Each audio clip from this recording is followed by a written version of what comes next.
অসময়ে বৃষ্টি, কুয়াশাচ্ছন্ন আকাশ, ঝুলন্ত উপত্যকার ওপর দিয়ে প্রবাহিত রেলগাড়ির কামরা, হঠাৎ দেখার অসমাপ্ত অংশ বোধহয় সম্পূর্ণ হওয়ার প্রতীক্ষা।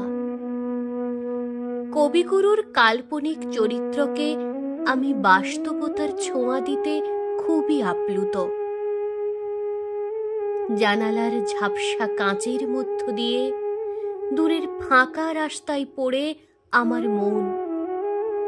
গন্তব্য অদূর, অনিচ্ছাকৃতই ছাড়তে হলো আমার পিছু টান। নেমে পড়লাম স্টেশনে। আচমকায় চোখ গেল পরের কামরায়। টকটকে নীল শাড়ি, তার পরনে।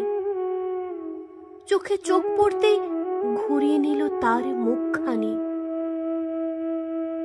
বাঁধন ছাড়া হৃদয় স্পন্দনের প্রাবল্য, তার কাছে একটা তুচ্ছ ভাবনা শুধু। কবির লাল রঙের প্রতিফলন বোধহয় আমার নীল অনুভূতি। আবারও অসমাপ্তের ছোঁয়া আমার ভ্যাপসা আকাশে।